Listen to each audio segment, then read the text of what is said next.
حضرت عیسیٰ علیہ السلام نے جب یہودیوں کے سامنے اپنی نبوت کا اعلان فرمایا تو چونکہ پہلے یہودی تورات میں پڑھ چکے تھے کہ حضرت عیسیٰ علیہ السلام ان کے دین کو منسوخ کر دیں گے، اس لیے یہودی آپ کے دشمن ہو گئے اور معاذ اللہ آپ کے قتل کا ارادہ کیا، پلاننگ کی۔ حضرت عیسیٰ علیہ السلام کو بھی احساس ہو گیا تھا کہ یہ مجھے حملہ کریں گے، میرا قتل کرنے کی کوشش کریں گے، تو آپ نے لوگوں کو مخاطب کر کے کہا من انصاری الی اللہ، یعنی کون میرے مددگار ہوتے ہیں اللہ کے دین کی طرف۔ تو 12 یا 19، یہ غور سے سنیے گا، 12 یا 19 آپ کے ساتھی ہو گئے جو حواری کہلائے، انہوں نے کہا نحن انصار اللہ آمنا باللہ واشہد بأننا مسلمون، یعنی ہم خدا کے دین کے مددگار ہیں، ہم اللہ پر ایمان لائے اور آپ گواہ ہو جائیں ہم مسلمان ہیں۔ 12 تھے یا 19 تھے، وہ آپ کے ساتھی ہو گئے۔ اچھا، باقی سارے یہودی کفر پر جمے رہے، یہاں تک کہ انہوں نے آپ کے قتل کا منصوبہ بنایا، اور یہودیوں نے ایک شخص جس کا نام تھا، بڑا مشکل نام ہے، تطیانوس، کیا نام تھا؟ ہاں، تطیانوس، اس کو بھیجا کہ آپ کو معاذ اللہ وہ قتل کر دے۔ جب وہ مکان میں قتل کرنے گیا تو اللہ تعالیٰ نے ایک بدلی بھیجی، یعنی ایک بادل کا ٹکڑا بھیجا۔ حضرت عیسیٰ علیہ السلام کو اس بدلی نے آسمان کی طرف اٹھا لیا۔ تو آپ کی والدہ آپ کے ساتھ لپٹ گئیں کہ کہاں جا رہے ہو، میں نے بھی ساتھ چلنا ہے۔ تو والدہ سے انہوں نے کہا کہ امی حضور اب آپ کی ہماری ملاقات قیامت کے دن ہوگی۔ پھر آپ کو وہ بدلی جو ہے وہ آسمان کی طرف لے گئی۔ یہ واقعہ پتہ کب آیا تھا؟ یہ واقعہ بیت المقدس میں ہوا تھا اور شب قدر کی مبارک رات تھی۔ یہ شب قدر کی رات تھی جب آپ کو آسمانوں کی طرف اٹھایا گیا۔ اس وقت آپ کی عمر ایک روایت کے مطابق 33 سال تھی، 33 ایئرز کے آپ تھے، ٹھیک ہے۔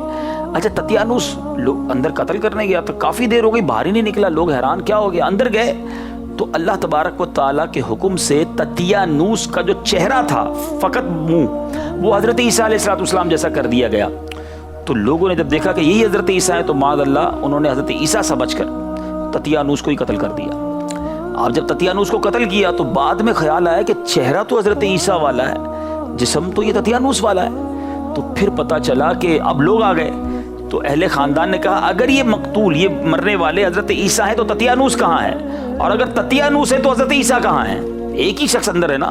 تو اس پر خود یہودیوں میں جنگ و جدال کی نوبت آ گئی، لڑائی شروع ہو گئی، یہودیوں نے ایک دوسرے کو قتل کرنا شروع کیا، بہت سے یہودی اس چکر میں قتل ہو گئے۔ قرآن میں یہ واقعہ 3 پارے سورہ آل عمران کی آیت نمبر 54 اور 55 میں موجود ہے۔ اچھا، اب آپ آسمان پر چلے گئے تو حضرت مریم حضرت عیسیٰ علیہ السلام کی کون تھی؟ کون بتائے گا؟ چلیں، احمد رضا بتائیں گے، مائک لیجئے۔ حضرت مریم کون تھی؟ والدہ۔ ہاں، والدہ تھی۔ تو حضرت عیسیٰ کی والدہ حضرت مریم 6 برس دنیا میں رہی، آپ کے آسمان پر اٹھائے جانے کے بعد پھر دنیا سے پردہ فرما لیا۔ روایت ہے کہ قرب قیامت کے وقت حضرت عیسیٰ علیہ السلام زمین پر اتریں گے اور پیارے آقا کی شریعت پر عمل کریں گے اور دجال اور خنزیر کو قتل فرمائیں گے اور صلیب توڑ دیں گے، اور 7 برس تک دنیا میں عدل فرما کر پھر وفات پائیں گے اور مدینہ منورہ میں گنبد خضرا کے اندر مدفون ہوں گے۔ آپ کو پتہ ہے سنہری جالیوں کے اندر کس کس کا مزار ہے؟ چلیں، صوبان بتائیں گے جی۔ حضرت محمد صلی اللہ علیہ وآلہ وسلم کا، اور حضرت ابو بکر صدیق رضی اللہ تعالی عنہ کا، ہاں، حضرت عمر فاروق رضی اللہ تعالی واہ واہ واہ۔ اچھا، اب چوتھا بازار کس کا بنے گا؟